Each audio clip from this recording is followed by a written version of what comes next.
dans le prochain épisode de Demain nous appartient. Tandis que Benoît met le feu à des preuves capitales, Charlie met les points sur i avec Swasik. Raphaël et Martin se montrent quant à eux honnêtes l'un envers l'autre. Attention, les paragraphes qui suivent contiennent des spoilers sur l'épisode de Demain nous appartient diffusé demain soir sur TF1. Si vous ne voulez rien savoir, ne lisez pas ce qui suit. Mercredi 26 avril dans Demain nous appartient. Benoît met le feu à des preuves capitales au commissariat. Victoire explique à Georges et Karim que Benoît a 2 ADN. En génétique, c'est ce que l'on appelle une chimère. Dans le cadre de son traitement contre la leucémie, Benoît a subi une greffe de la moelle osseuse. Or, c'est la moelle osseuse qui produit les cellules sanguines. Son sang ne porte donc pas son ADN mais bien celui de son donneur. En d'autres termes, le sang de Benoît n'a pas le même ADN que celui de sa salive. En signant ces meurtres avec une goutte de sang, le professeur savait pertinemment que la police ne pourrait jamais remonter jusqu'à lui puisque les enquêteurs vérifient toujours l'ADN par un test salivaire. Pendant ce temps, Benoît informe le procureur Perrault qu'Emma Garnier l'a menacé avec un couteau et accuse la police de lui avoir mis ça dans la tête. Comme cela fait des semaines que les enquêteurs s'acharnent sur lui, il menace de contacter la presse et de leur parler de tout ce qu'il subit. Sébastien promet donc de rappeler ses équipes à l'ordre. Dans la foulée, le procureur reçoit la visite de Karim qui lui annonce qu'ils ont une piste sérieuse. Non loin de là, Victoire informe Lisa de sa découverte. Certaine que Karim a obtenu une autorisation du procureur pour faire effectuer un prélèvement sanguin sur Benoît et le comparer à celui retrouvé sur les scènes de crime, Victoire est plus que jamais convaincue que l'enquête touche à sa fin mais surtout que Benoît sera rapidement derrière les barreaux. Un soulagement pour Lisa qui laisse échapper quelques larmes. Malheureusement, le procureur Perrault refuse d'accorder une autorisation de prélèvement sanguin. En effet, Sébastien ne veut pas prendre le risque d'un nouveau fiasco.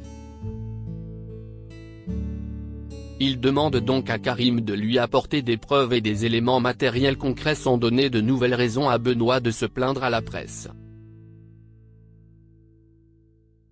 Pour sa part, Bruno attend Nathan au Spoon car il aimerait savoir si son fils va être poursuivi en justice pour l'histoire du recel de smartphone. Seulement, l'adolescent fait la tête car son père est en train de boire une bière.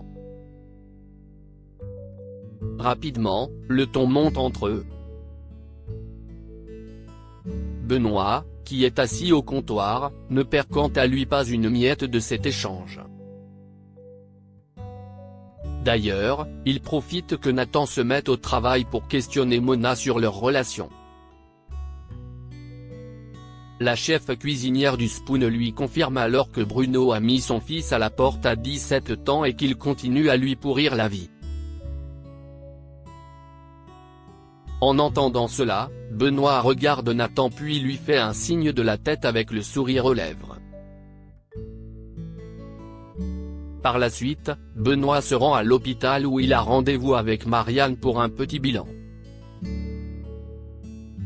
En regardant le dossier de son patient, le docteur Delcourt découvre que Victoire l'a également consulté.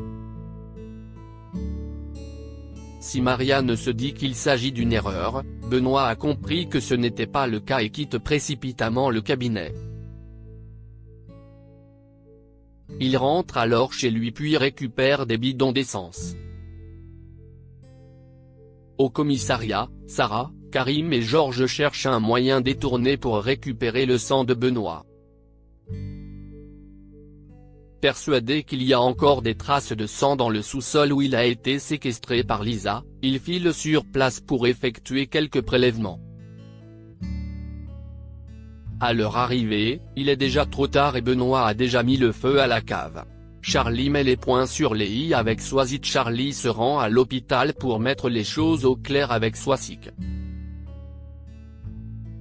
Si elle reconnaît qu'ils ont vécu une belle histoire, Charlie lui fait comprendre qu'elle appartient désormais au passé. Elle lui conseille donc d'arrêter de s'accrocher avant de se ridiculiser. Swazik rejoint ensuite Victoire pour discuter du cas d'une patiente enceinte. Tandis que le docteur Lazari est certaine que sa consoeur réfutera toutes ses idées, elle tombe des nues lorsque Swazik affirme vouloir suivre son protocole. Et autant dire que Swazik se montre même particulièrement gentille. Non seulement elle prend des nouvelles d'Amel mais elle se porte également volontaire pour prendre des gardes de nuit pour dépanner ses collègues. Commençant à la connaître un peu, William rejoint un peu plus tard Swazik pour comprendre ce qui ne va pas. Elle confie alors avoir fait une déclaration d'amour à François mais que ce dernier l'a éconduite.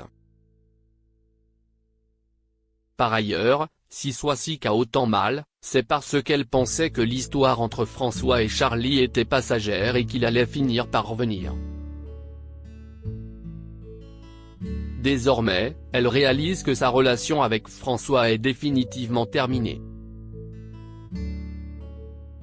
Quand William lui conseille de s'ouvrir à de nouvelles rencontres, Swazik répond qu'elle n'en a ni la force ni l'envie.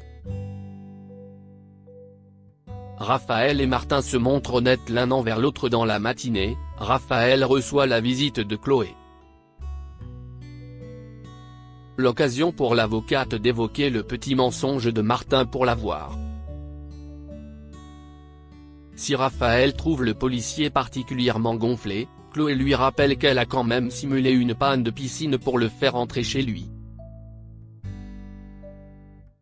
Comme cela fait des semaines qu'ils se tournent autour, elle lui recommande de l'inviter à déjeuner pour briser la glace.